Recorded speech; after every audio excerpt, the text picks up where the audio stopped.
C'est un vrai plaisir d'être votre hôte aujourd'hui. Je m'appelle Patricia Copia.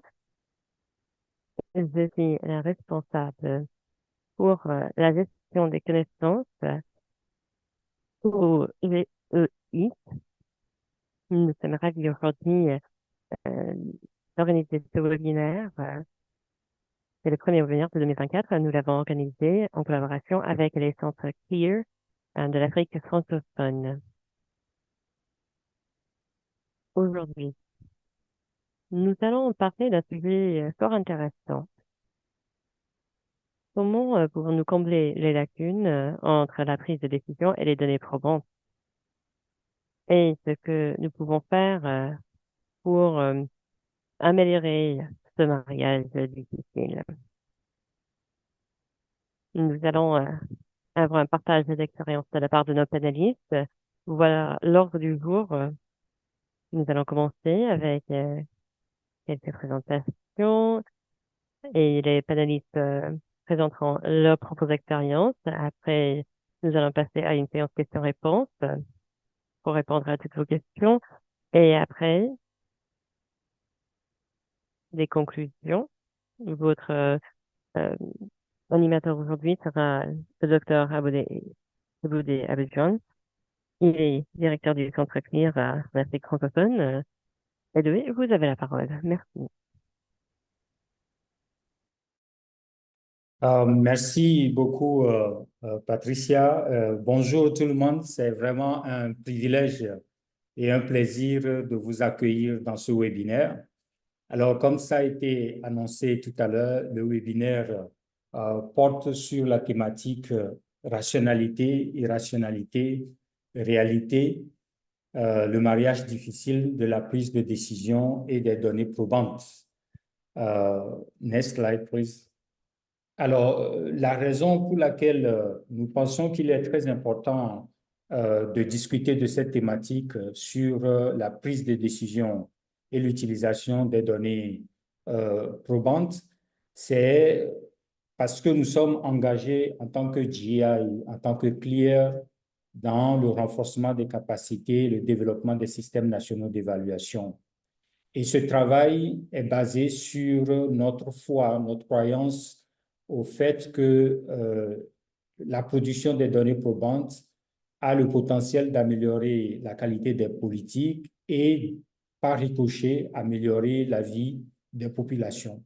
C'est notre foi, c'est ce en quoi nous croyons et c'est ce que nous prêchons en quelque sorte aux différents partenaires que nous rencontrons dans les pays.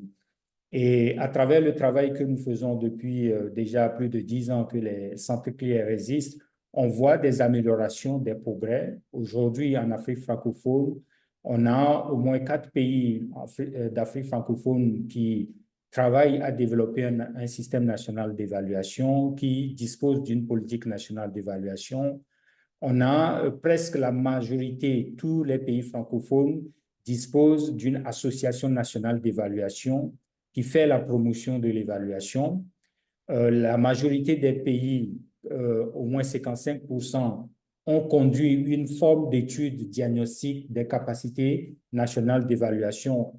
Et tous ces éléments sont des exemples de la volonté croissante de ces pays d'aller vers des dispositifs de suivi-évaluation sur la base du principe que les évaluations vont concourir à la prise de décision et à l'amélioration des politiques. Et cela s'appuie sur le fait que, next slide, nous pensons que la décision va être prise de manière rationnelle parce que la donnée existe et sur la base de la donnée, rationnellement, on va prendre une décision pour améliorer la politique publique. Et cela, on le voit parfois dans certains pays dans lesquels nous travaillons. C'est l'exemple du Sénégal, par exemple, où dans son dernier discours d'inauguration du transit de bus rapide au niveau du Sénégal, le président de la République rappelait que une étude a été réalisée en 1998 et actualisée en 2022 et montrait que le Sénégal perd en moyenne 900 milliards de francs CFA par an à cause de la pollution automobile, de la congestion et de l'insécurité routière. et que c'est sur la base de ces études qu'ils avaient décidé de développer un système de transport propre pour permettre de réduire les émissions des gaz à effet de serre. C'est un exemple d'application d'utilisation de données probantes pour la prise de décision, mais malheureusement, cette situation n'est pas généralisée. Next slide. On a très souvent que les données existent, mais la prise de décision ne suit pas. Et comme vous le savez, l'adage dit qu'en matière de prise de décision, la nuit porte conseil. Et cela nous amène à une réflexion sur le symbolique de la nuit. Et la nuit, c'est le moment du mystère, c'est le moment où on n'a pas conscience, où il y a un voile sur la conscience, où on fait recours à l'instinct et à l'illusion, où la nuit peut traduire aussi le moment de l'ignorance. Donc, cette attitude-là à adopter des comportements qui ne sont pas basés sur des connaissances qui existent, sur des évidences qui sont produites. Et la réflexion, c'est donc de dire qu'est-ce qui se passe entre le moment où la donnée probante est produite et le moment où la décision est prise, et qu'est-ce qui est le processus qui favorise cette prise de décision ou qui empêche cette prise de décision. Et c'est cette réflexion qu'on veut avoir aujourd'hui en nous appuyant sur les réalités locales que nous vivons dans les différents pays pour nourrir la réflexion globale qui est menée depuis les premiers travaux sur l'utilisation des données probantes au niveau international pour voir dans quelle mesure on peut tirer des leçons sur comment les décisions peuvent être mieux prises à partir des données probantes. Next slide. Et pour cette discussion, nous avions le privilège d'accueillir des panélistes très distingués que nous remercions vivement de leur disponibilité. Le premier panéliste ici, c'est M. Ian Goldman, qui est le président de l'Académie internationale d'évaluation. Ian a une très riche expérience dans la mise en place des systèmes nationaux d'évaluation, notamment en Afrique du Sud. Il travaille comme conseiller au CLIER anglophone et pour le GI, et il est aussi professeur à l'Université de Cape Town. Pour l'accompagner, Yann, nous avons aussi, next slide, le professeur Mohamed Dia, qui est expert en méthode quantitative et en management opérationnel, gestion des opérations, qui est un chercheur dans le domaine des sciences de la décision et qui va nous apporter son regard de chercheur sur cette problématique qui nous intéresse aujourd'hui. À la suite du professeur Dia, nous avons, next slide, Monsieur le ministre Antonin Dossou, qui a été ministre en charge de l'évaluation des politiques publiques au Bénin, qui a été directeur général à la Banque centrale des États de l'Afrique de l'Ouest, mais qui est aujourd'hui consultant dans le domaine de l'évaluation des politiques publiques et qui nous apporte donc son expérience dans la prise de décision en utilisant les données probantes sur la base des expériences qu'il a eues en Afrique francophone. Et enfin, pas des moindres, next slide, nous allons écouter M. Gonzalo Hernandez Licona, qui est directeur du réseau multidimensionnel pour la lutte contre la pauvreté, qui est conseiller aussi pour le GEI et membre du groupe de conseil d'évaluation pour l'IFAD et professeur à l'ITAM. Donc, voilà les panélistes qui vont nous entretenir sur la thématique. Et sans plus tarder, je vais, next slide, donner la parole au premier intervenant, donc Monsieur Yann, qui va nous présenter sa réflexion sur un cadre conceptuel pour justement analyser la prise de décision avec l'utilisation des données. Yann, you have the floor. Bonjour à toutes et à tous. C'est un plaisir d'être ici avec vous. Aujourd'hui, je vais parler plutôt des recherches qui nous ont aidés pour rédiger ce livre. Nous avons analysé 8 cas de 6 pays en Afrique de l'Ouest. Nous avons utilisé la perspective d'un décideur politique et pas d'un chercheur. Nous avons utilisé plusieurs types de données probantes, des évaluations, des recherches, des synthèses rapides, la participation citoyenne pour comprendre ce qui a favorisé l'utilisation de ces données probantes dans la prise de décision. Ce livre est disponible en anglais et en français. Voilà, nous avons utilisé deux exemples de l'Afrique francophone et deux de l'Afrique anglophone. Kenya, Ouganda, Ghana, Benin, parmi d'autres.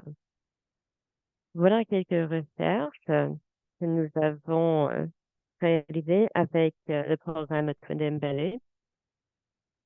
Nous avons analysé l'utilisation des données probantes par des fonctionnaires.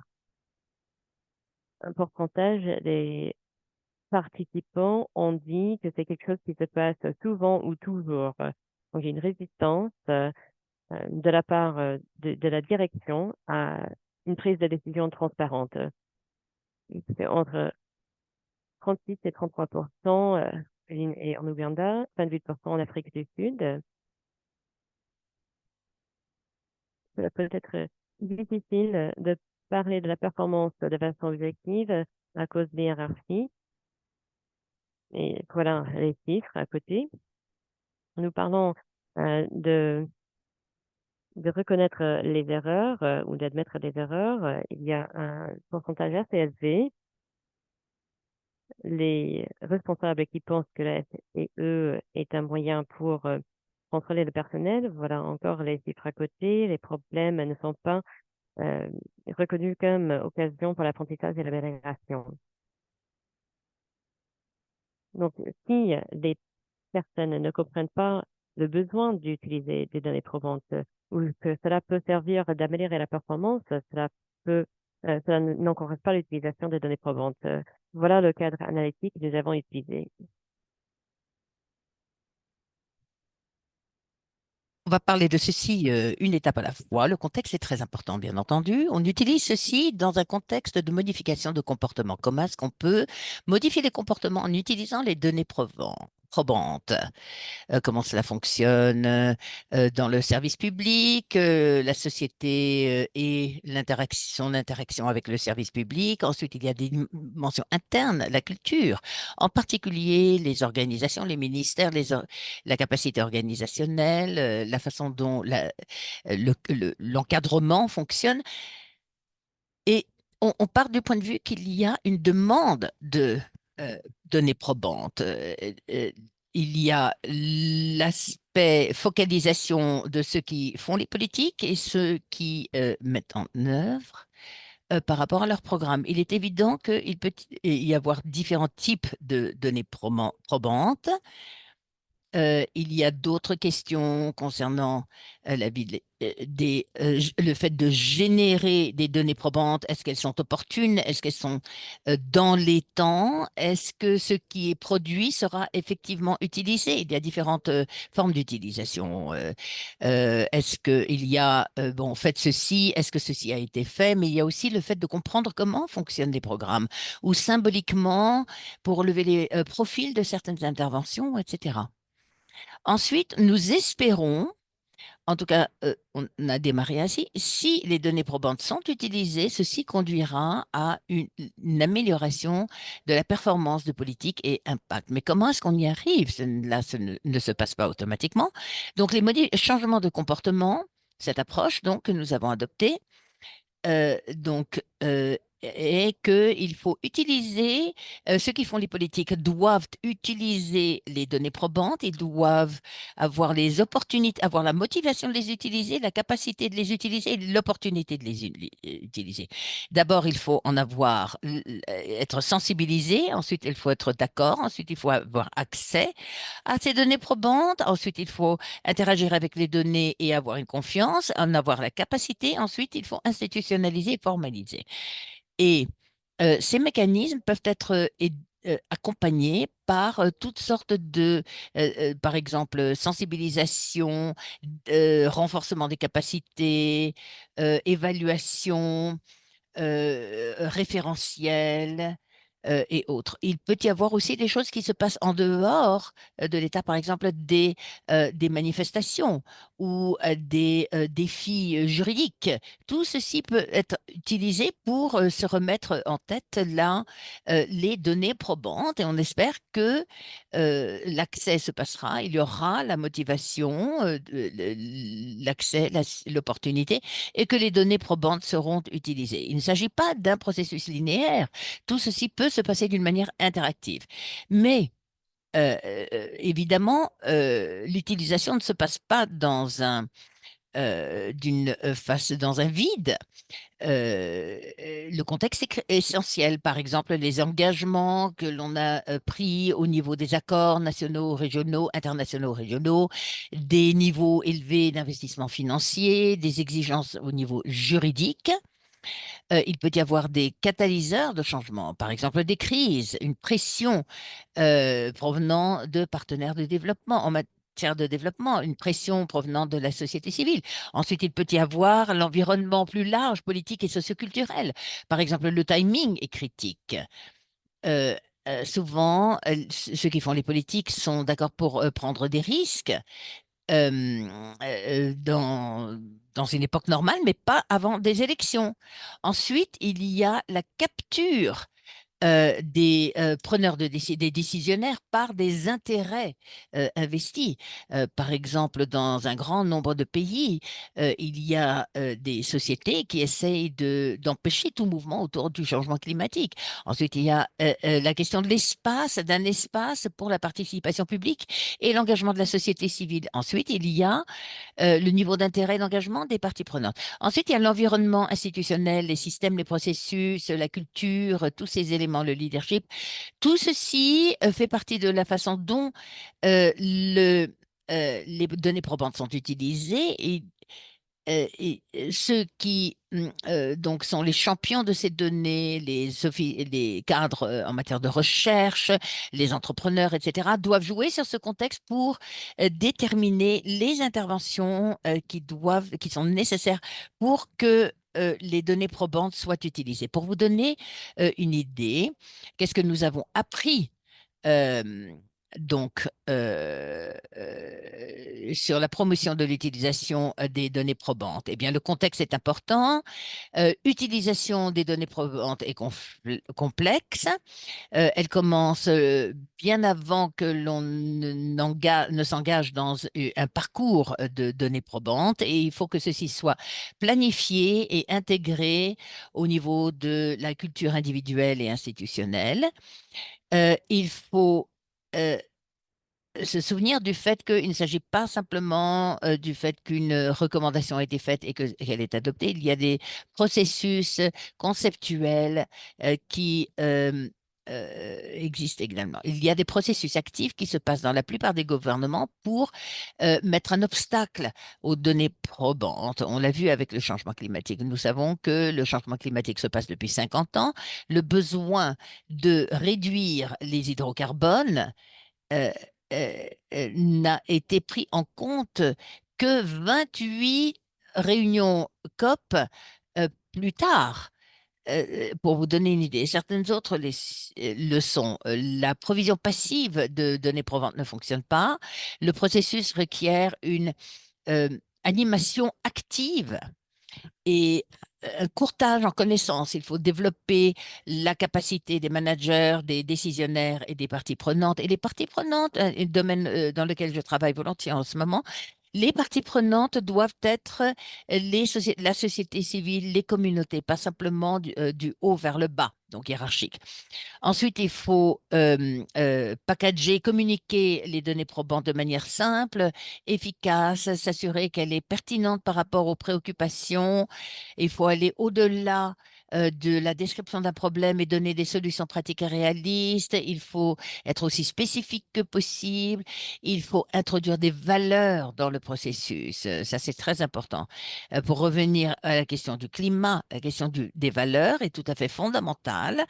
Et le processus de génération de données probantes n'est pas un processus qui est séparé des valeurs. La façon dont les évaluations sont menées, les sujets qui sont choisis, tout ceci est très important. Ensuite, il faut bien sûr que le format des rapports soit lisible et accessible. Si vous avez un système de données probantes, à ce moment-là, un certain nombre d'éléments deviennent automatiques. En Afrique, vous êtes en train de développer, et le livre le montre, des systèmes d'évaluation de données probantes. Et ça, c'est extrêmement utile.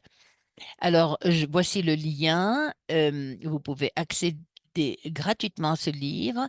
Ensuite, il y a des briefs en matière de politique en anglais, en français, sur chacun des cas, les leçons qui en sont ressorties. Donc, n'hésitez pas à l'utiliser. C'est très utile pour la formation ainsi que pour vos propres cas. Donc, je vous remercie beaucoup. J'aimerais reconnaître également Mine Pabari, qui a été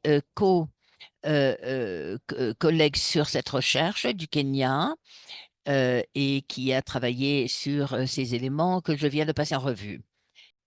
Merci beaucoup Yann pour cette brillante intervention. En fait, le message est très important pour nous parce que le message de Yann, c'est de nous dire qu'en fait, le passage de l'évidence à la prise de décision n'est pas automatique et il y a une action consciente et active, proactive qu'il faut mettre en place pour que les évidences deviennent réellement des objets de prise de décision. Et l'utilisation de l'évidence peut se manifester de plusieurs manières et on doit être conscient de ça.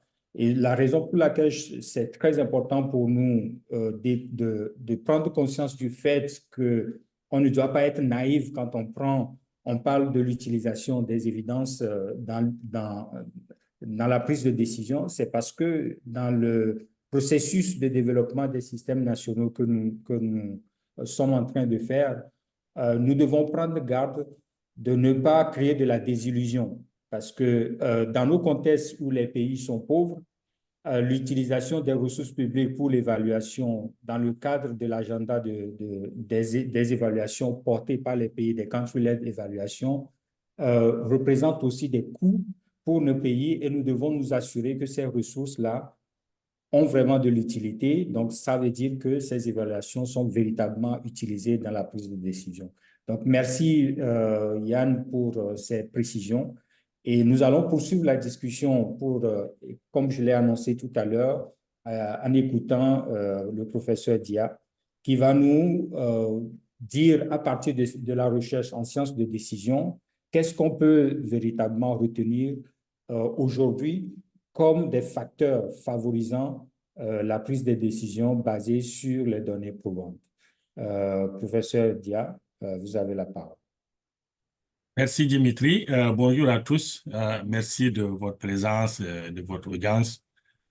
Pour mon intervention, on m'a demandé de répondre à la question que nous apprend la recherche dans le domaine des sciences de la décision sur la place de la rationalité et de l'irrationalité dans le processus de décision qu'il vient de considérer dans le champ des politiques publiques.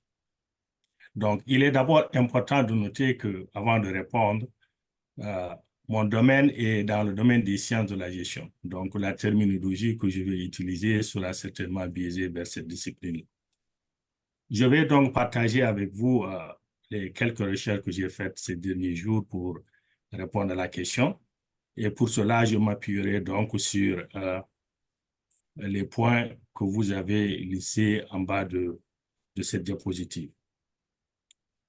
Il est avant tout important de noter que quelle que soit la discipline qui est considérée, que ce soit les sciences sociales, les sciences politiques, les sciences de la gestion, etc., le besoin ou la nécessité de prendre une décision naît soit d'une opportunité qui vient de se présenter ou d'une problématique qui vient donc d'arriver dans l'environnement organisationnel ou dans la société. Dans le domaine des politiques publiques, qui est pertinent dans le contexte de ce webinaire, Et cette opportunité ou problématique peut être, par exemple, la nécessité d'améliorer le bien-être des populations, soit en santé, soit en éducation, soit en sécurité, etc. D'ailleurs, dans ces diapositives, Gottman a cité plusieurs exemples dans les chapitres K de son ouvrage avec Mind Pabari. S'il vous plaît, passez au slide suivant. Afin donc d'arriver à de bonnes décisions, vu la complexité des situations et des enjeux, il est crucial d'adopter et suivre un processus de prise de décision qui soit rigoureux et qui prenne en compte tous les éléments pertinents à la prise de décision. Il existe pour cela des pratiques efficaces. Si suivies adéquatement, permettent en général aux décideurs d'arriver à de bonnes décisions. Donc, c'est ainsi que dans le domaine des sciences de la décision, on recommande un processus en plusieurs étapes. Donc, vous avez ici 7 étapes qui sont listées. La première étape, une fois que la problématique ou l'opportunité est clairement définie, la première étape est de définir les critères de décision. Le plus souvent, on oublie cette étape-là, mais c'est l'étape cruciale pour prendre une bonne décision. Et le plus souvent, les critères sont multiples. Et dans certaines situations aussi, les décideurs se limitent tout simplement à un ou deux critères. Par contre, la plupart des problèmes sont en général des problèmes multicritères. Et cette étape-là, elle est cruciale. Elle doit être faite avant l'évaluation des options disponibles, des alternatives qui doivent être considérées. Donc, après avoir complété celle-ci, on doit passer à l'identification des alternatives. OK? Et pour cela, il est important d'identifier le maximum d'alternatives possibles pour avoir la chance de prendre donc de bonnes décisions. Par la suite, il faut procéder à l'évaluation de ces alternatives-là sur la base des critères qui avaient été choisis. Donc là, certains critères peuvent être quantitatifs, qualitatifs, peuvent être subjectifs. Donc il y a différents types de méthodes qui existent pour cela. Et bien sûr, durant le processus d'évaluation, avant de prendre la décision, il est important aussi d'agréger ces critères-là. Donc là également, il y a plusieurs techniques qui existent pour agréger les critères en question. OK? Par la suite, il faut passer à l'évaluation des risques potentiels de chacune des alternatives qui a été choisie. Parce que ceci est très important. Si on évalue les alternatives, on décide d'en choisir une, il est aussi important de considérer les risques potentiels que cette alternative-là pourrait éventuellement apporter. OK? Quels sont les risques qui sont associés à l'implémentation de l'alternative en question?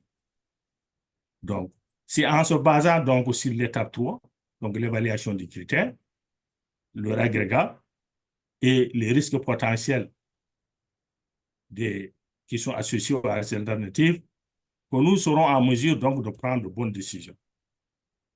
OK? Donc, ce serait donc l'étape numéro 5. Donc, prendre la décision et par la suite la mettre en œuvre.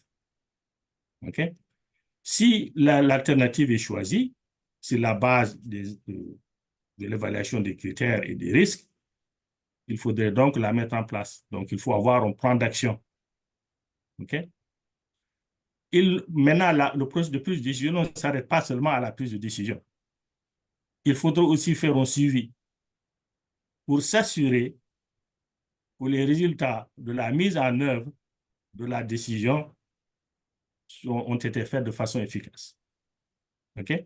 Et aussi, ça permet également d'identifier les problèmes qui y résultent et aussi d'apporter donc les ajustements nécessaires.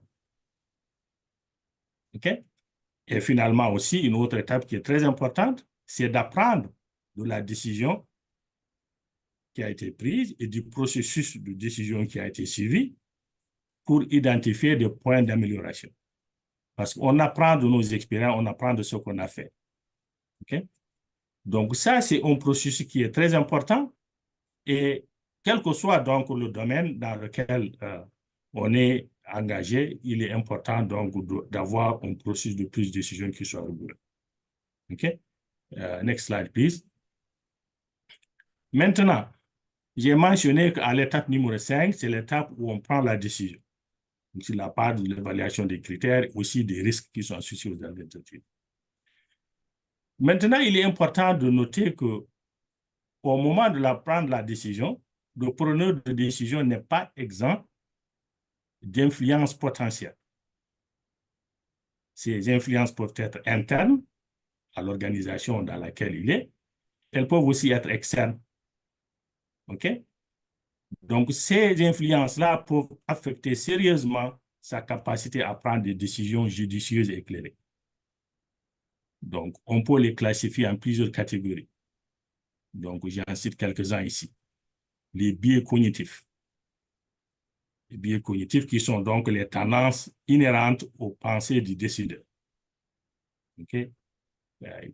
Ça peut être des biais positifs, des biais négatifs. Donc, ces biais-là peuvent affecter les capacités de jugement et de prise de décision rationnelle. Nous avons aussi les émotions.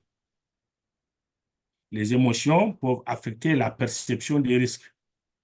Quelqu'un qui est très content très joyeux pour prendre des risques qui peuvent s'avérer dramatiques pour l'organisation.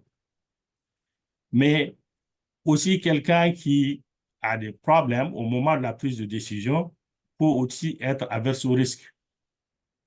Donc, avoir peur de prendre des décisions, avoir peur de s'engager. Okay?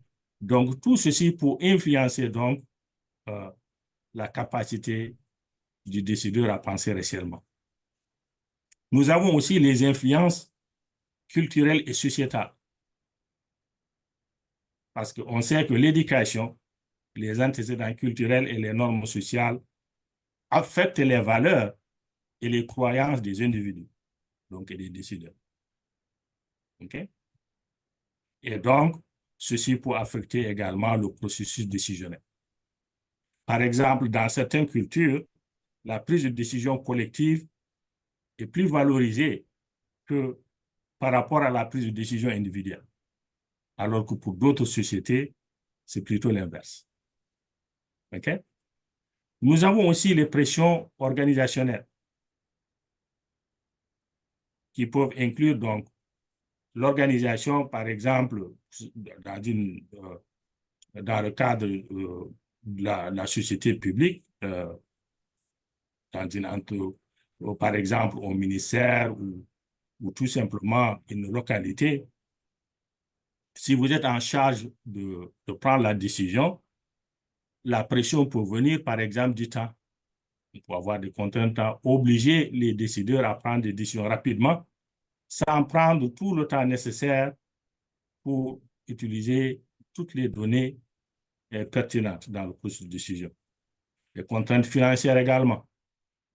On peut être pris par le budget. Donc, on sait que si le temps que ça prend la décision engagera donc des ressources qui sont importantes, on peut aussi être pris par cette contrainte-là et puis se forcer à prendre une décision rapidement sans nécessairement prendre en considération donc tous les éléments. Okay?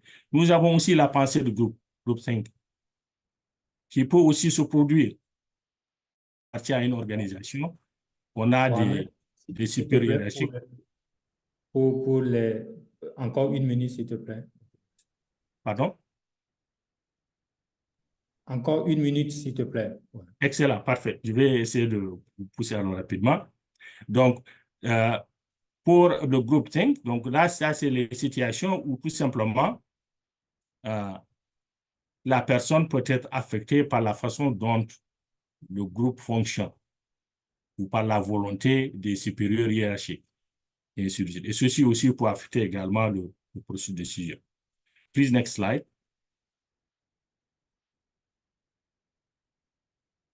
Next slide, please. Maintenant, qu'en est-il de la rationalité et de l'irrationalité? Donc, bon, je vais aller rapidement là-dessus. J'avais abordé précédemment donc les meilleures pratiques dans la prise de décision et aussi les influences qui peuvent affecter donc les capacités du décideur. Okay? Maintenant, qu'en est-il de la rationalité et de l'irrationalité? Dans la littérature scientifique, ce sont deux concepts contradictoires, mais elles sont complémentaires dans un processus de décision rigoureux. Par définition, la rationalité représente la capacité de penser logiquement, de prendre des décisions judicieuses fondées sur des preuves et sur la raison, et donc d'agir de manière à maximiser son intérêt personnel ou tout simplement l'intérêt public si on est une personne qui représente donc la société.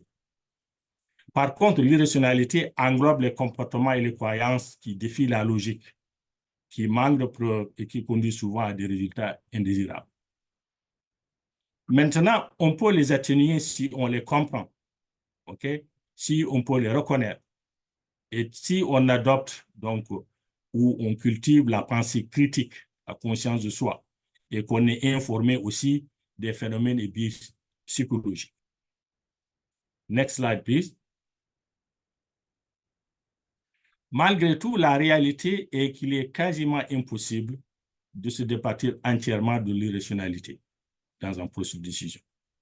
Donc, c'est pour cela que des recherches suggèrent que la clé d'une prise de décision efficace réside dans la recherche d'un équilibre entre rationalité et irrationalité.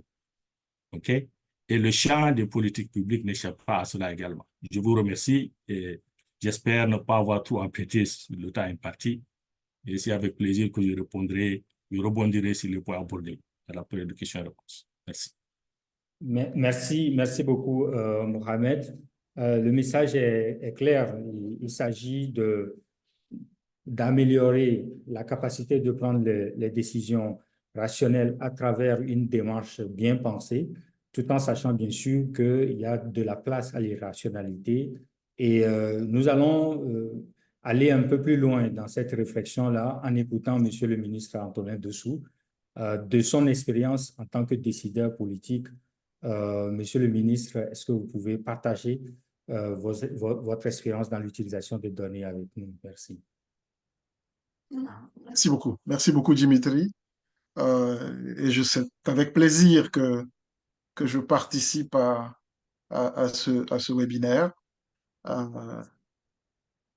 Cela fait quelques années, une bonne quinzaine d'années que je me suis intéressé au domaine de l'évaluation publique, notamment au Bénin. Et les éléments que je voudrais soumettre à la réflexion découlent de cette expérience-là. Et donc, qu'est-ce qui rend finalement, après les développements que nous venons d'entendre, qu'est-ce qui rend finalement difficile la prise de décision rationnelle à partir des données probantes dans le cadre des politiques publiques? Malgré les avancées, les progrès que nous connaissons dans le domaine de l'évaluation. Et j'ai envie de vous répondre simplement que, pour moi et selon mon expérience, la première difficulté, c'est l'absence d'un système statistique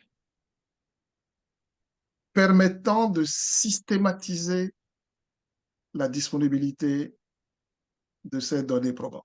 Donc, d'une part, l'absence d'un système statistique et d'autre part, l'absence d'un programme planifié à l'avance, une planification, j'allais dire, des évaluations que nous pouvons faire, de sorte qu'au moment de la décision, qu'on puisse avoir tous les éléments permettant de trancher, j'allais dire. Je vais développer un peu plus. D'abord en insistant sur la nature de la décision publique.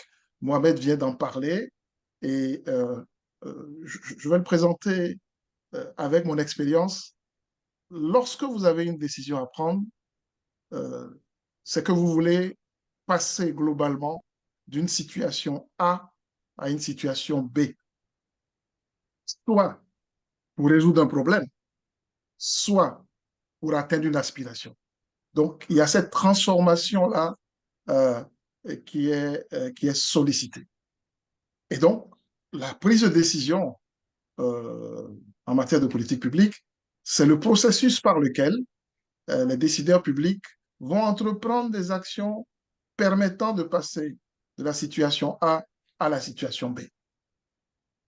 Pour cela, il faut être en mesure de bien analyser la situation.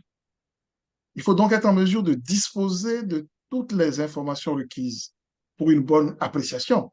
Et c'est là que le système statistique et le programme d'évaluation interviennent. Parce que les décideurs publics vont, d'une part, collecter les informations nécessaires, vont évaluer les différentes options possibles et vont choisir l'option qui, selon eux, maximise les avantages pour la société. Donc, on a une étape d'analyse, mais ce n'est pas tout, Mohamed l'a dit tout à l'heure. Une fois qu'on a fini l'analyse, il faut être en mesure de choisir, et une fois qu'on a choisi, il faut être en mesure de mettre en œuvre. J'y reviendrai. Donc, les décideurs publics ont besoin de toutes les informations qui leur permettent de traiter de manière objective, d'analyser de manière objective la situation et d'identifier les canaux, les chemins qui permettront de passer de A à B. C'est à ce moment-là qu'on parlera, je dirais, de prise de décision rationnelle, puisque fondée sur des données probantes et découlant d'une analyse euh, spécifique. C'est là que l'évaluation des politiques publiques, donc la systématisation et la qualité du système statistique me paraissent essentielles. Mais en réalité, les décideurs publics sont des êtres humains avec leurs émotions, Mohamed en a parlé tout à l'heure, avec leurs objectifs et leurs intérêts. Et donc, leur rationalité est influencée fondamentalement par plusieurs facteurs autres que la disponibilité et la qualité des données probantes. Et là, pour évoquer ces facteurs-là, je vais rejoindre un tout petit peu la synthèse présentée par Yann, que je salue, que j'ai plaisir à retrouver, euh, parce qu'en dehors de cet aspect purement technique, il faut bien prendre en compte des considérations, d'autres considérations. Et la première que j'ai envie d'évoquer, c'est la qualité du leadership. Euh, je fais comme James Friedman Clark, j'en ai parlé dans mon livre, Le défi de la gouvernance publique en Afrique subsaharienne. Je fais donc comme James Friedman Clark la différence entre l'homme d'État et l'homme politicien. Je vous lis sa citation, c'est à la page 174 de mon livre. La différence entre le politicien et un homme d'État est que le politicien pense aux élections suivantes, tandis que l'homme d'État pense aux générations futures. Donc, au-delà de votre analyse rationnelle, si vous êtes plus mu par les intérêts politiciens, vous ne prendrez pas la décision que les données doivent normalement vous amener à prendre. Et là, j'insiste pour l'homme d'État, ce n'est pas évident parce que dès lors que vous occupez vous occupez des responsabilités, vous serez amené vous serez soumis justement à ce type de problème. Par exemple, les gens ne le savent pas, mais quand je décide de construire une école, j'ai le choix entre la construire dans un village A ou dans un village B. Lorsque je choisis A ou B, je fais de la politique, c'est sûr. Et donc, pour choisir A, j'aurai des critères bien précis, mais si j'ai des calculs personnels qui priment, à ce moment-là, ce serait plus vraiment A que je choisirais, mais plutôt B. Là pourquoi, toujours à la page 174 de mon livre, je cite Jean Cérizet, qui rappelle 5 qualités principales pour être un homme ou une femme d'État. 1. Ne pas s'enrichir grâce à sa situation. 2. Assimiler les faits rapidement. Un homme d'État est appelé à prendre des décisions, à trancher et donc à avoir une claire idée des enjeux ainsi que des avantages et des inconvénients des choix à opérer. Sinon, il n'est pas un homme d'État. 3. S'adapter aux circonstances. Un homme d'État doit pouvoir prendre des décisions, non pas dogmatiques, mais bien adaptées aux situations en présence. 4. S'élever au-dessus des événements. Si l'homme d'État est au ras des pâquerettes, s'il est sous l'emprise de la colère, il ne saura jamais prendre de la bonne décision. Il doit pouvoir prendre de la hauteur, être inspiré exclusivement par le bien commun pour être sûr de prendre la décision appropriée. Et enfin, 5, creuser sa propre tombe. Autrement dit, lorsque vous êtes amené à prendre une décision qui est bonne pour la communauté, mais qui pourrait vous amener à mettre un terme à votre carrière politique ou à quitter les fonctions que vous occupez, si vous êtes un homme d'État, vous prenez quand même, malgré tout, cette décision, car l'homme d'État doit s'effacer pour que la communauté s'installe. Je crois que la qualité du leadership est un biais important dans la prise de décision rationnelle sur la base des données probantes. Et puis, il y a un deuxième facteur, je n'insisterai pas beaucoup, les intérêts politiques, donc les groupes de pression. Vous savez, quand vous décidez de faire une réforme, n'importe laquelle, eh bien, vous déplacez les centres d'intérêt euh, d'un groupe A vers un groupe B, quoi qu'il advienne. Et donc, le groupe A va se débrouiller pour que vous ne bougiez pas, et le groupe 2 va se battre pour que vous arriviez vers lui. Et c'est en cela que je fais référence au livre écrit par Yann et Maën Pabari. Au chapitre 9, dans ce livre-là, il y a un lien qui est fait à la réforme du secteur agricole au Bénin. Et je peux vous dire que cela a été, j'étais déjà là aux affaires, je peux vous dire que ça a été euh, un épisode assez bien cocasse. Je suis disposé à en parler tout à l'heure s'il y a des questions. Et puis enfin, la corruption, il faut qu'on en parle aussi. La corruption peut entraver la collecte et l'utilisation des données probantes.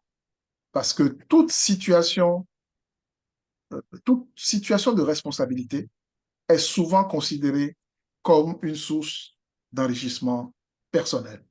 Voilà, je ne vais pas être long, je voudrais conclure ce premier passage en disant que la systématisation de la production de données, donc statistiques courantes, statistiques de suivi, donc la systématisation de la production de données fiables et disponibles, de même qu'une planification systématique des évaluations des politiques publiques permettront d'accroître l'usage des données probantes dans la prise de décision.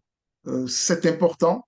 Je dirais que l'utilisation des données probantes n'est pas une option. On n'a pas le choix. Elle s'impose. C'est une obligation parce qu'elle facilite la prise de décision rationnelle, contribuant ainsi à améliorer le bien-être des citoyens.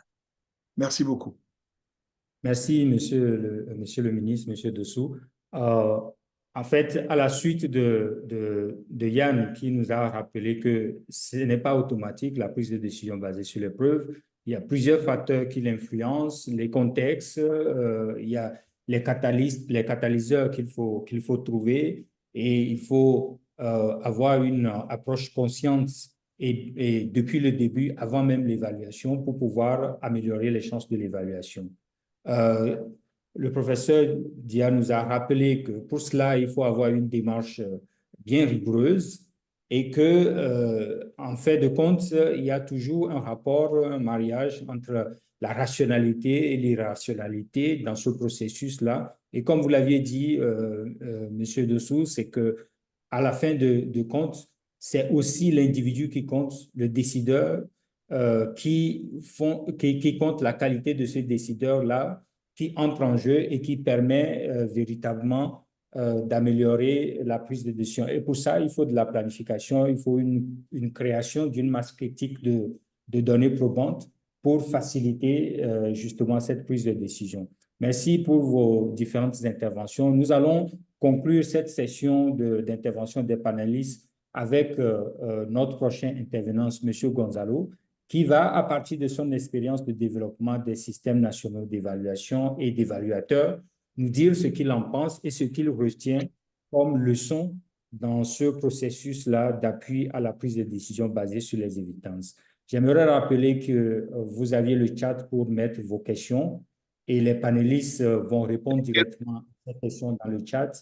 Et nous allons revenir tout à l'heure dans dans la session des questions-réponses pour prendre aussi vos commentaires. Donc, restez avec nous, ne nous quittez pas. En attendant, on va écouter M. Gonzalo. So, Gonzalo, you have the floor. Merci beaucoup. Bonjour, c'est un grand plaisir que d'être ici. C'est un plaisir d'échange, d'avoir cet échange d'idées avec vous tous.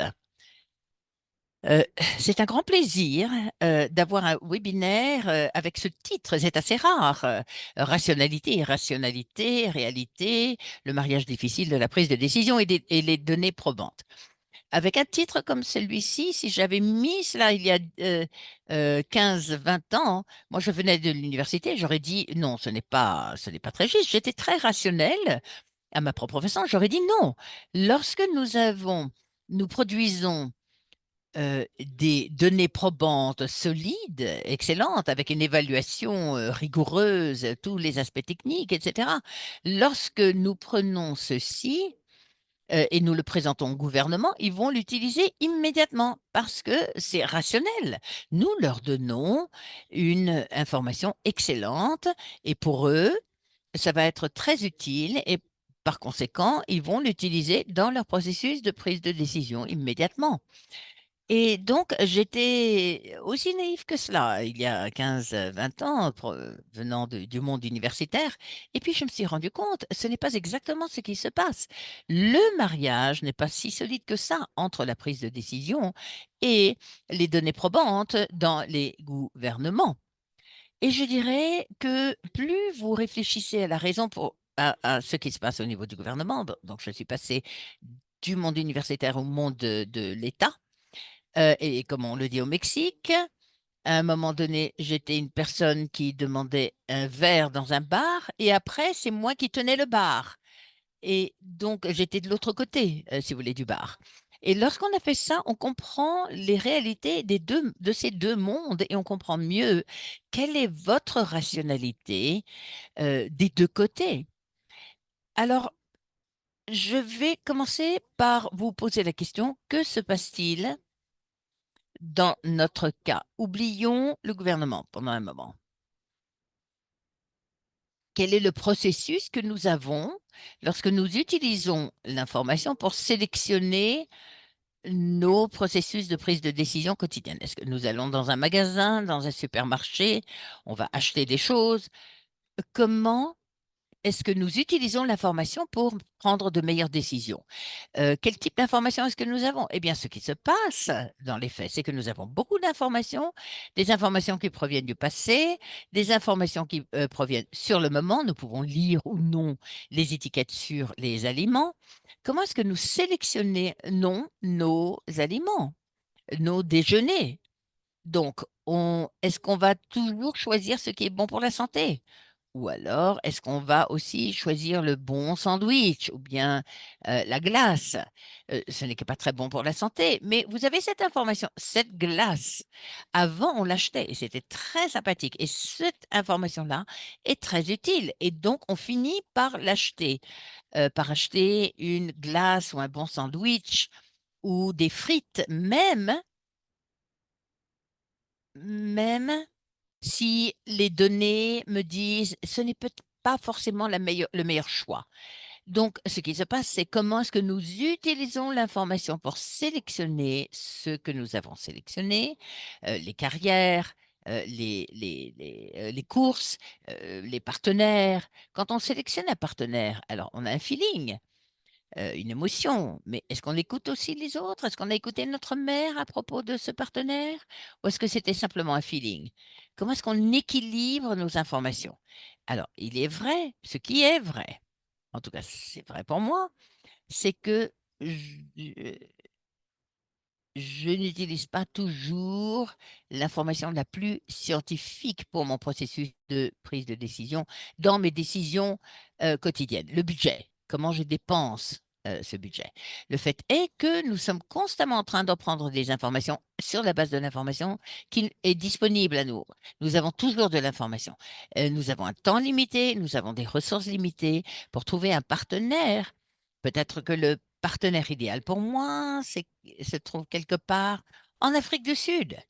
C'est extrêmement coûteux pour moi de trouver cette personne. Donc, je trouve une personne qui se trouve autour de moi, avec l'information limitée dont je dispose. Très important, lorsque nous prenons des décisions, nous avons certains objectifs en tête et ces objectifs changent. Donc, si on revient au déjeuner, aujourd'hui, lorsque nous avons des aliments, nous avons en tête parfois la partie bonne pour la santé. Nous voulons être en meilleure santé, mais en même temps, nous voulons le plaisir de l'alimentation. Nous avons donc des objectifs en concurrence au niveau de la sélection. Et ça, c'est quelque chose qui nous arrive tout le temps. Nous utilisons l'information. Parfois, c'est une très bonne information, de bonnes données probantes. Parfois, non, mais c'est tout ce que nous avons. Nous avons des sentiments, nous avons des émotions, comme Mohamed l'a dit. Nous avons des croyances, avons des éléments scientifiques, Twitter, etc., Instagram, Google. Nous avons toute cette information. Donc, quand on va du côté des gouvernements, cela se passe également, mais c'est encore plus difficile parce qu'il y a beaucoup plus de pression au niveau du processus de prise de décision gouvernementale. Et les objectifs également, ce sont des objectifs énormes. Il y a tant d'objectifs, tellement d'objectifs. Il n'est pas vrai que ceux qui font les politiques ne pensent que au fait d'améliorer la vie des gens. Certains le font, oui, mais ils pensent à être réélus, ils pensent à la promotion, au pouvoir, à l'argent. Et par conséquent, ce n'est pas tout à fait vrai, contrairement à ce que je pensais il y a 15-20 ans, que le seul objectif d'une personne au gouvernement est d'améliorer la vie des gens et donc ils vont utiliser les précieuses évaluations que nous avons réalisées à cette fin. Donc, il y a ceux qui disent oui, dans l'idéal, il serait formidable d'avoir des hommes d'État, toujours, qui prennent des décisions. Mais nous avons beaucoup de politiciens également. Et de mon point de vue, la plupart sont des politiciens. Et donc, nous devons travailler avec ce processus de prise de décision. Qui travaillent au gouvernement n'aiment pas cela. Et si vous me dites, voilà, c'est un programme qui fonctionne, je ne vais peut-être pas accepter ces informations. Je pourrais les rejeter. Comme les personnes ont déjà dit, il faut agir aujourd'hui. C'est le moment. Je ne peux pas attendre pour recevoir une évaluation de l'impact dans 2 ans. Il faut agir avec les informations dont nous disposons aujourd'hui. Il faut comprendre ce processus. Et avec cela, nous pouvons proposer les informations les plus rigoureuses qui correspondent à ces demandes. Parfois, nous ne pouvons pas présenter une évaluation d'impact, mais nous pouvons utiliser d'autres évaluations qui peuvent présenter de bonnes informations aux décideurs.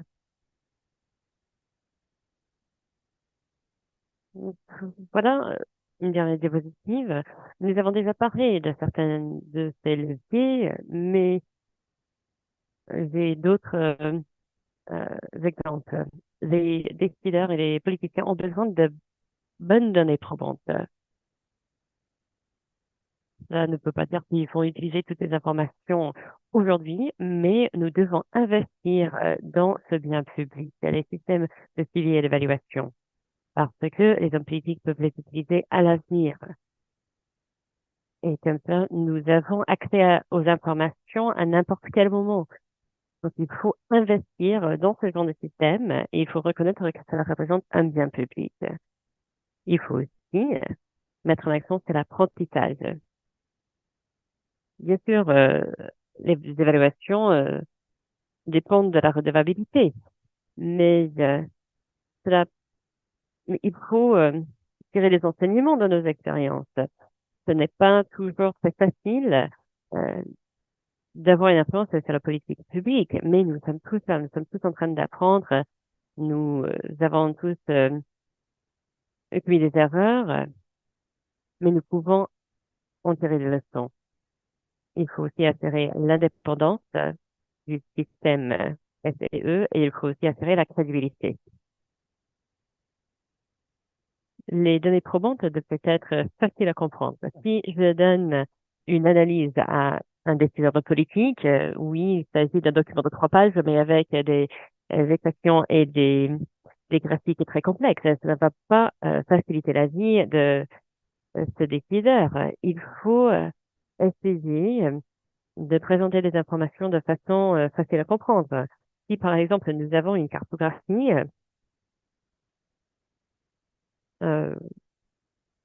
qui présente les informations sur l'agriculture, si nous pouvons créer une application qui pourrait présenter des informations liées à la santé, avec cela, le ministre de la Santé peut utiliser cette application pour mieux comprendre les informations. Donc, les informations doivent être faciles à comprendre. Il faut traduire les éléments techniques. Il faut tout traduire en langage du gouvernement, parce que sinon, il y aura des lacunes importantes. Un élément très important, à mon avis, ce sont des incitations. Les motivations personnelles de cette personne. Si vous expliquez à un décideur politique, voilà, cette évaluation, cela va améliorer la vie de la population.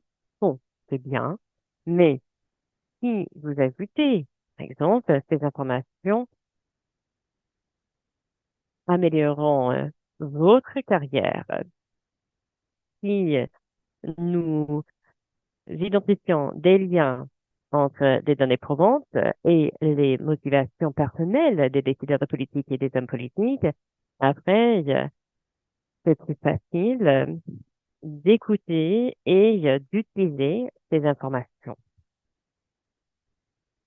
Quand nous prenons des décisions nous-mêmes, nous prenons des décisions de façon individuelle, il y a certaines pressions. Si moi, je fais une erreur, c'est moi qui ai fait l'erreur. Mais si le gouvernement a pris de mauvaises décisions, qui ont été basées sur les irrationalités ou qui ont été motivées par des intérêts personnels, après, il y a une grande question posée par le public. Donc, il y a une forte pression publique sur les politiciens. Oui, je vais bientôt terminer. Moi, je crois que oui, les données probantes sont essentielles. En général, il y a cette rationalité, mais il faut comprendre la rationalité de la perspective des autres personnes. Et il faut aussi essayer de connecter les données probantes selon notre définition et aussi les décisions qui seront prises par le gouvernement. I mean, tu nous amènes dans la discussion même sur l'approche évaluative et comment est-ce que le comportement de l'évaluateur peut aussi aider à améliorer la prise de décision basée sur les preuves, en tenant compte bien sûr de la réalité que le décideur est un humain qui utilise des informations qui sont disponibles pour prendre des décisions en fonction de ses intérêts, mais aussi des intérêts de la communauté. Et avant, nous avions encore 25 minutes avant la fin. Je voudrais, parce que quand nous parlons ici de la méthodologie de recherche, la méthodologie d'évaluation, écouter un peu le travail que Yann est en train de mener dans le cadre de la décolonisation de l'évaluation en Afrique, comme une voie à explorer pour améliorer l'utilisation des évaluations dans la prise de décision. So, Yann, could you very quickly, briefly? Yann, si vous pourriez très brièvement nous expliquer quelles sont vos approches à l'évaluation afin d'améliorer la prise de décision en Afrique. Je pense qu'il s'agit de mon point de départ. Voilà le système d'évaluation de mon académie. Le bon point de départ est de reconnaître que les chemins actuels nous mènent vers la catastrophe, le changement climatique, etc. C'est ce qui se passe à l'échelle nationale et internationale. Les 10% de la population ont une très bonne vie, mais 90% de la population souffre et se trouve en difficulté. Donc la grande question est la suivante. Comment avoir une planète en bonne santé pour reconnaître que nos décisions ne sont pas séparées de la nature ou de l'écosystème? Comment assurer la santé de notre écosystème et de notre société? Si on utilise seulement les cadres cognitifs qui existent depuis 50 ans, nous allons continuer à exploiter notre planète et exploiter les autres êtres humains. Et nous allons avoir les mêmes résultats. Donc, il faut repenser nos cadres cognitifs. Il faut penser de façon plus holistique le fait que l'homme contribue à l'écosystème et peut créer une société saine. Nous pouvons répartir des connaissances des peuples autochtones, par exemple. Il faut identifier ce que nous pouvons faire pour entendre les voix de la population locale, de comprendre quelles sont leurs priorités et assurer que nos politiques et nos programmes sont adaptés à ces besoins. Et en même temps, quand nous sommes en train d'évaluer la situation, nous devrions nous poser des questions fondamentales qui mettent au défi la situation et la, la pensée de nos jours. Il faut alors essayer d'améliorer les évaluations elles-mêmes, mais aussi les systèmes d'évaluation. Merci beaucoup. Nous savons que vous aussi qui nous écoutez, vous aviez des questions, vous aviez vos propres expériences sur la prise de décision basée sur les preuves. Nous voulons vous écouter maintenant. Donc, nous ouvrons la session des questions et réponses. Si vous voulez intervenir, s'il vous plaît, levez la main. Ce serait un plaisir de vous écouter. Donc, je suis en train de regarder dans le chat. Alors, il y a un certain nombre de questions qui ont été posées, qui ont été déjà répondues. Mais si vous voulez prendre la parole, c'est aussi l'occasion de le faire. Alors, je vois la main de... I can see the hand of... la main de... Monsieur, Madame Lamizana.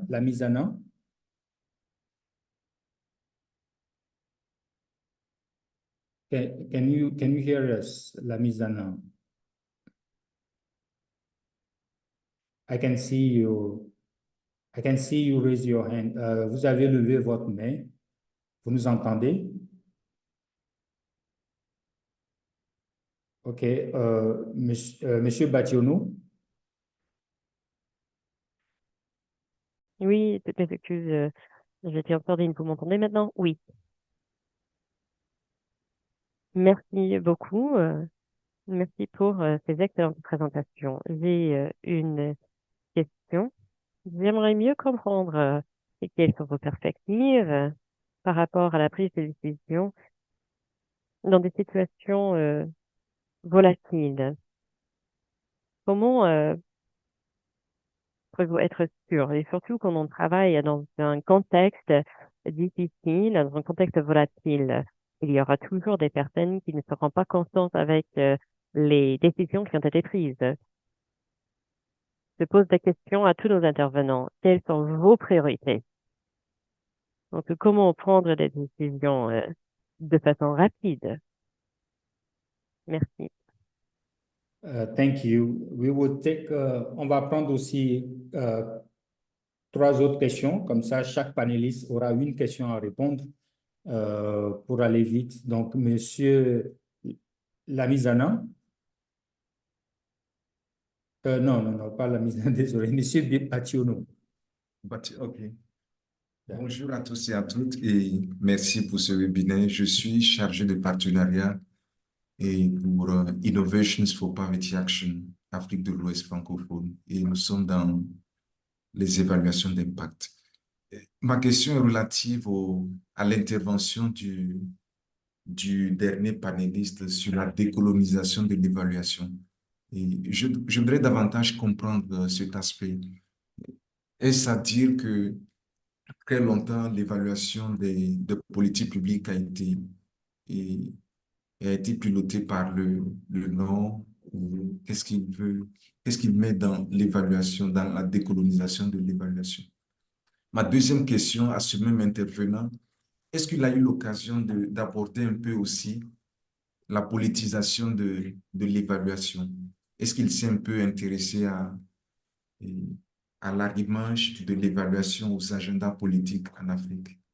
Merci. Merci beaucoup pour ces questions. Nous allons prendre Monsieur Loua, bienvenue.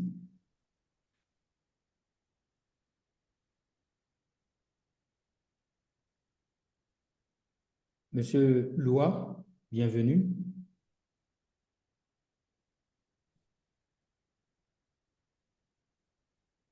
Vous nous entendez?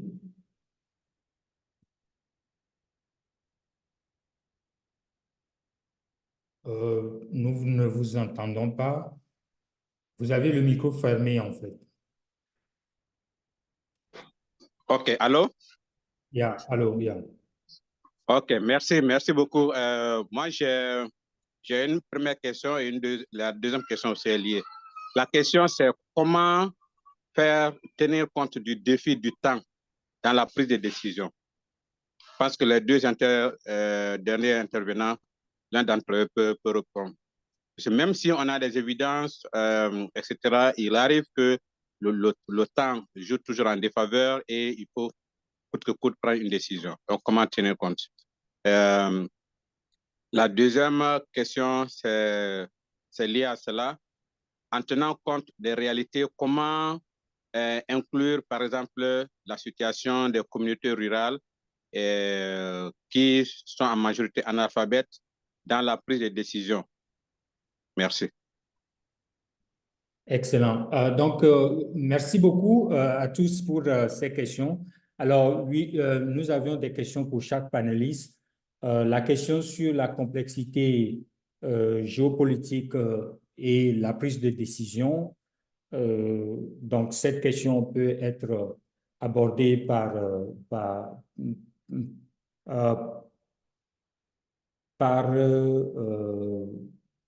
Dia, professeur Dia. La question sur la décolonisation, qu'est-ce qu'on entend par la décolonisation pour Yann?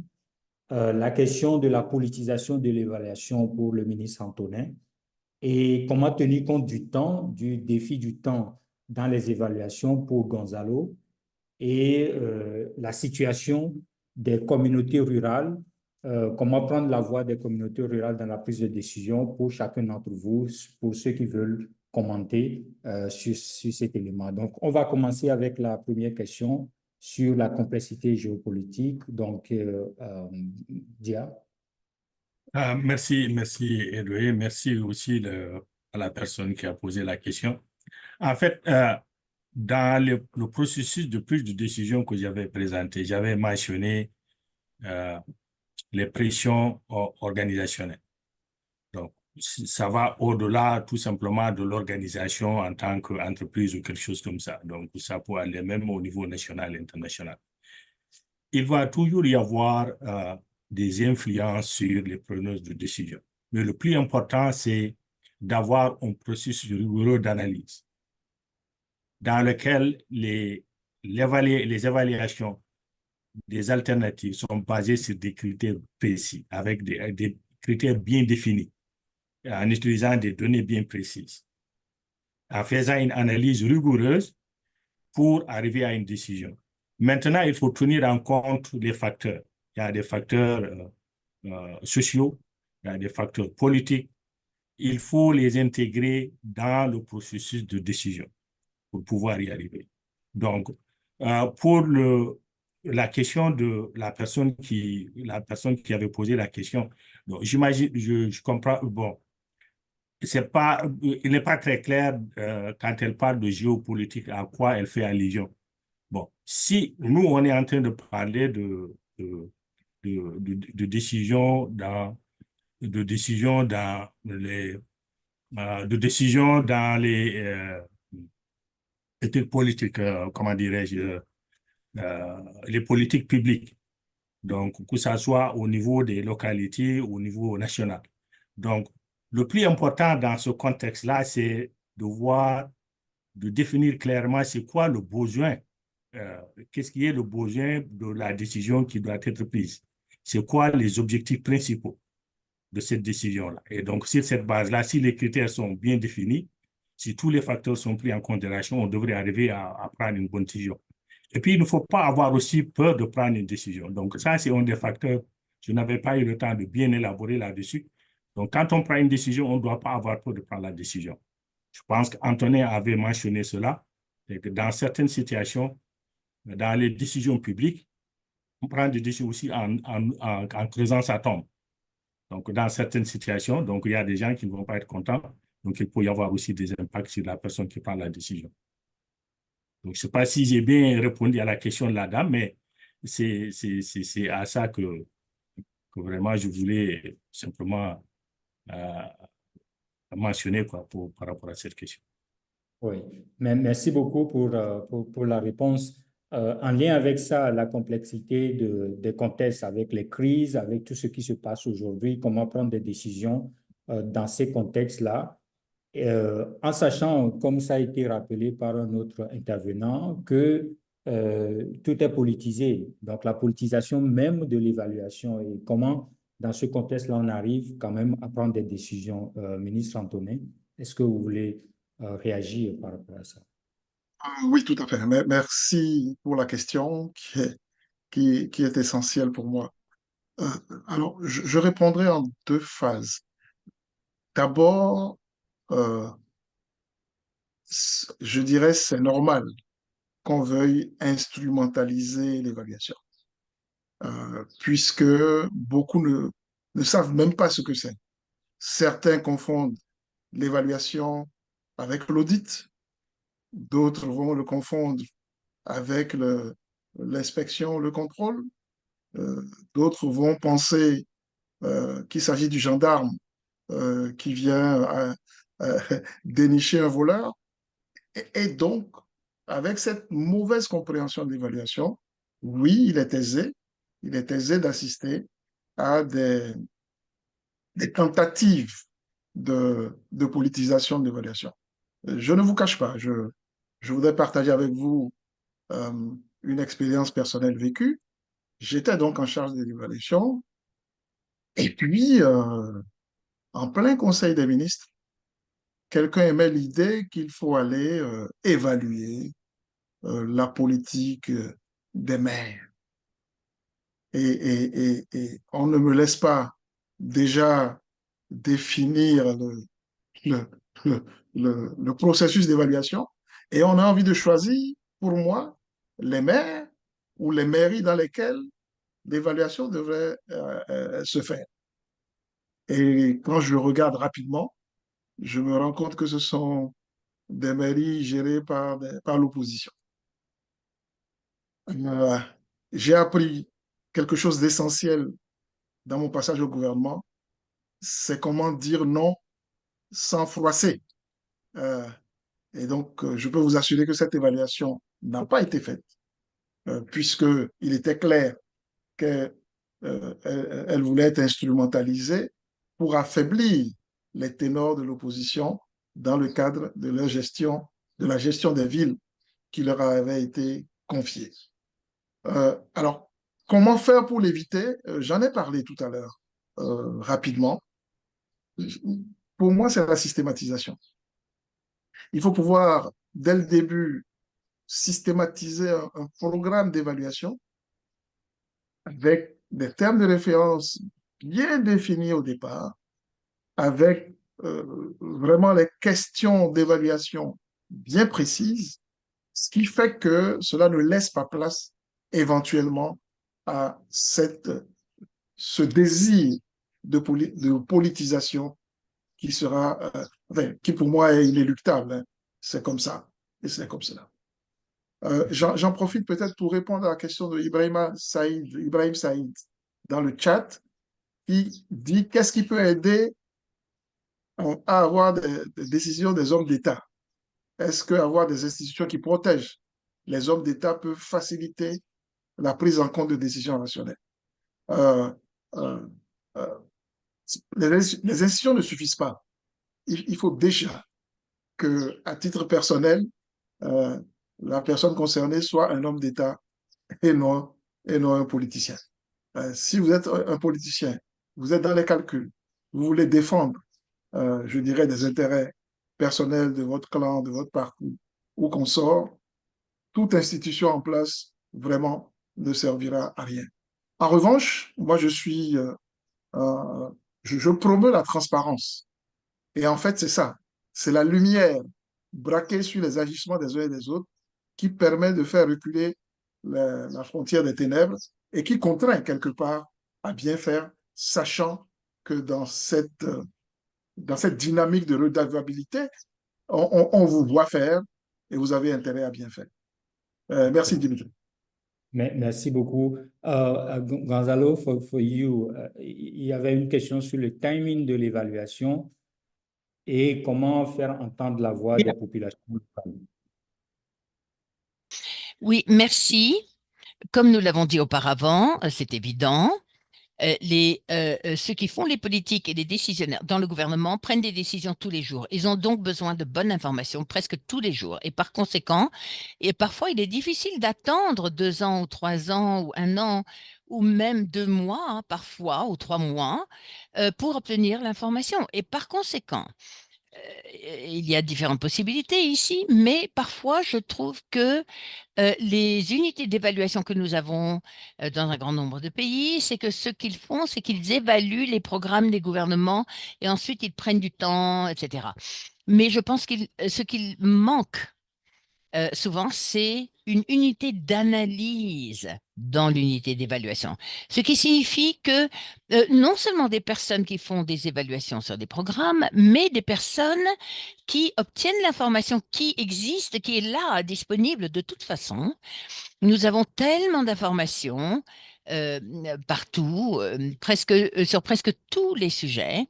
Et par conséquent, nous avons toujours besoin d'une unité d'évaluation qui rend disponible de très bonnes informations, données probantes à ceux qui prennent des décisions. Et donc, il est très important non seulement d'évaluer ce qui se passe, mais d'être capable d'obtenir l'information d'une façon très facile. Encore une fois, lorsque vous donnez 3 pages, une évaluation de 3 pages à un décisionnaire ou quelqu'un qui met en place sa politique, il ne se passera rien. Deuxièmement, je pense que en tant qu'évaluateur, nous devons avoir plusieurs outils d'évaluation. Certains sont pour des évaluations rapides. On peut assembler très facilement l'évaluation. On peut pour proposer ce que nous avons. Sinon, si on n'est pas dans les temps, les politiciens vont prendre l'information qui existe déjà. Et parfois, ce n'est pas une bonne chose. Il ne s'agit pas de données probantes. Merci. Et à présent, pour Ian, si vous pouviez clarifier ce que vous entendez par décolonisation? So, okay, so it means so we are looking to try and think from first principles how evaluation can contribute to new thinking, and so that means not being bound by the international models which dominate thinking.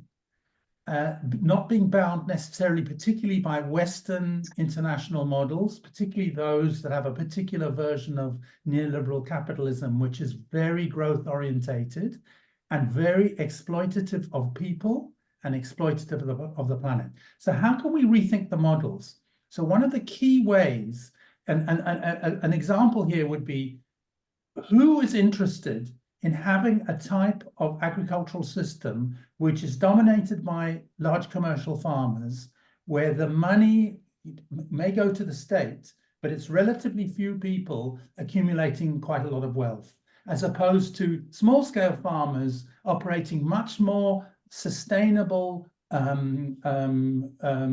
farming practices, which are much more resilient to the emerging climate issues and which have benefits for far more people. Now, this relates to the point about the rural issue of taking rural people's views into account. If you don't involve the people who are affected and the users very directly, both in the program design, in program implementation, and in monitoring and evaluation, you will end up with programs designed for elites by elites. So one of the key things is we need to change the power structures to try and listen much more to what ordinary people need and not what elites need. And that includes in the evaluation process, making communities, making civil society much more powerful in the evaluation process and with much more control over what happens with that evaluation. Great, great. Très bien dit. Il y a un dernier intervenant dans le chat. Je demande votre générosité pour le prendre pour quelques minutes. C'est M. Yann Wopoud. Monsieur Yann, vous nous entendez? Yes. Yann Wopoud. Yann Wopoud. Yann Wopoud? No, I can see your... Monsieur Victor Borges. Est-ce que ça va maintenant? Oui. Merci pour ces excellentes présentations. Je pense que cela vaut la peine de rappeler, sur la base de ce que nous avons entendu, qui est formidable, que nous devons faire beaucoup plus d'efforts, comme cela a été dit, d'analyser le processus de politique et son environnement, qui change constamment, comme nous le savons, et il y a des opinions conflictuelles qui ne sont pas forcément basées sur des données probantes, et nous ne sommes pas toujours capables de nous y ajuster. Je pense que ce que je vois de plus en plus, cette idée de co-création, donc un travail collaboratif entre les décisionnaires et les intervenants à toutes les étapes du processus, nous donne une plus grande chance d'arriver à ce qui est une bonne décision ou non. Ensuite, il y a l'élément de risque. Une chose que nous devons essayer de comprendre, c'est que tout changement, toute innovation de politique aura des éléments de risque, et le niveau de tolérance de risque de nos intervenants, de nos décisionnaires est très important. Donc, il y a ces éléments-là qu'il nous faut mieux comprendre pour travailler de manière plus efficace sur ce qui, en général, est une situation très toute emmêlée, compliquée, où il y a différentes alliances, différentes affinités qui ne doivent pas toujours être ignorées, qui font partie de l'imbrication des éléments de la prise de décision. Donc, il faut améliorer son analyse, partager plus d'exemples de bonnes pratiques comme ça a été fait par nos présentateurs. Je vous remercie. Thank you. Merci beaucoup, Yann. Mr. Victor Borges, pour terminer, c'est le dernier intervenant avant la conclusion. Monsieur Victor Borges. Est-ce que vous m'entendez? Oui. Ça va? Oui, ça va. OK. Moi, j'ai une question générale. On est tous d'accord. Non, d'abord, je remercie et les participants qui ont fait leur présentation, je pense que les présentations sont très instructives. La question que je retire de toutes ces présentations, c'est la suivante. Comment créer, comment forger des politiciens avec une culture politique et de développement qui intègre harmonieusement les questions d'évaluation, de gestion des processus de prise de décision. Quand on regarde les partis politiques d'où sortent les gouvernants, on voit que la formation ne fait pas vraiment partie de leur stratégie. Donc, il n'y aura pas de bons décideurs de génération spontanée. Et quand on parle de tout ça, de décideurs, il faut quelque part qu'on réfléchisse aussi sur comment former, éduquer éventuellement les décideurs. Et cette question-là, personne ne l'aborde. Voilà ma question. Merci pour l'attention. Merci beaucoup, Monsieur Borges. Et nous sommes pratiquement à la fin. Nous allons accorder juste un petit tour de 1 minute pour chaque panéliste pour conclure et en essayant de répondre, bien sûr, à la question de Monsieur Borges. Et ça nous servira de conclusion pour cette session. Donc, on va commencer avec Yann, comme on a commencé. 1 minute, conclue. Je pense qu'il ne faut pas être naïf quand il s'agit des données probantes. Les données probantes sont liées au pouvoir. Qui a le pouvoir de générer les données probantes et qui a le pouvoir de les utiliser et d'influencer la création des données probantes. Gonzalo? En tant qu'évaluateur, nous devons continuer à communiquer l'importance de tout cela. Bien sûr, nous aimerions avoir un effet sur ce qui se passe au sein du gouvernement, mais ce n'est pas facile. Il faut continuer à communiquer, il faut améliorer nos communications, il faut être très clair par rapport à nos objectifs afin d'assurer que nous avons les compétences nécessaires pour cette communication. De plus, il ne faut pas penser qu'on va d'utiliser nos données probantes de façon immédiate. Il ne faut pas être naïf. Monsieur le ministre dessous.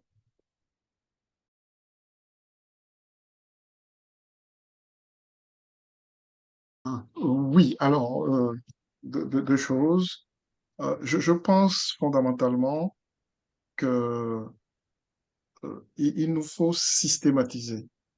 Il nous faut nous organiser pour faire produire systématiquement des données statistiques et non pas le faire au moment où on a besoin de prendre la décision. Je crois que c'est Gonzalo qui l'a dit. C'est ça qui fait qu'il y a 2, 3 mois, 4 mois, des fois même 2 ans. Donc, organiser nos systèmes statistiques pour avoir des statistiques courantes fiables et disponibles, d'une part, c'est la première jambe. Et la deuxième jambe, c'est avoir un programme systématique d'évaluation des politiques publiques en fonction des ressources disponibles, en fonction de l'organisation de la masse critique d'évaluateurs, de sorte à ce que la prise de décision soit facilitée. Maintenant, pour M. Borges, j'allais dire que la réponse est dans sa question. Il a déjà dit, aujourd'hui, nous avons beaucoup plus de self-made men qui arrivent au pouvoir, qui ne ressortent pas d'un processus de formation. Oui, l'école du parti, c'était quelque chose. À titre personnel, j'ai connu quelques séminaires, formations dans ce cadre, et c'est ça qui donne l'éclairage. C'est ça qui vous amène à comprendre pourquoi l'élite, qui fait à peine 1% de la population, est amenée à prendre des décisions pour le devenir et le bien-être des 100%. Il faut qu'on l'ait à l'évidence et à l'esprit, et c'est ça qui permet d'être homme d'État beaucoup plus que politicien. Merci. Merci beaucoup, Monsieur le ministre, et on va conclure avec Monsieur Dia. Merci beaucoup. J'appuie fortement ce que Antonin vient de dire. Moi, je pense que pour les politiques publiques, il faut systématiser la formation des preneurs de décision à travers des séminaires, à travers euh, des groupes de travail, et ainsi de suite. Il est important qu'ils comprennent l'importance de la décision publique. L'autre point aussi que je voulais aussi appuyer, c'est surtout la création des statistiques au niveau national. Moi, je regarde ici au Canada. Ils ont probablement le département des statistiques que je pense parmi les plus élaborés de la planète. Ils ont toutes les données et elles sont disponibles gratuitement, mises à la disposition de tout le monde, des ministères, des individus, des chercheurs, des organismes. Donc, toutes les données sont disponibles. Donc, je pense que c'est ce qui doit être fait au niveau des pays africains. Il doit avoir des départements de statistiques où vraiment c'est des gens très compétents qui sont en charge, qui sont indépendants des politiciens, donc qui vont être là donc, pour collecter toutes les données, les disponibiliser, faire aussi des rapports que les gens peuvent utiliser très rapidement et facilement pour prendre de bonnes décisions. Merci beaucoup. Sur ce, je remets le micro à Patricia. Patricia, over to you to conclude. Thank you very much. Thank you all. Merci beaucoup, Edoé. Merci à tous les participants et à tous nos panélistes distingués. Ça a été un webinaire très intéressant, très instructif, et nous avons appris beaucoup par rapport aux formations pour le renforcement des capacités, pour la diffusion des connaissances. Ce séminaire est notre contribution à cette discussion. Merci à tous les participants. Cela a été un vrai plaisir de vous accueillir aujourd'hui. Nous allons vous envoyer l'enregistrement de la présentation et la transcription de ces discussions. Tout sera disponible sur notre plateforme. J'ai ajouté le lien à votre dialogue et vous allez aussi recevoir ces informations dans votre boîte à courriel. Merci encore une fois. Nous attendons avec intérêt à la prochaine session qui aura lieu au mois de février. Ceci dit, merci beaucoup. Au revoir. Merci beaucoup à vous tous.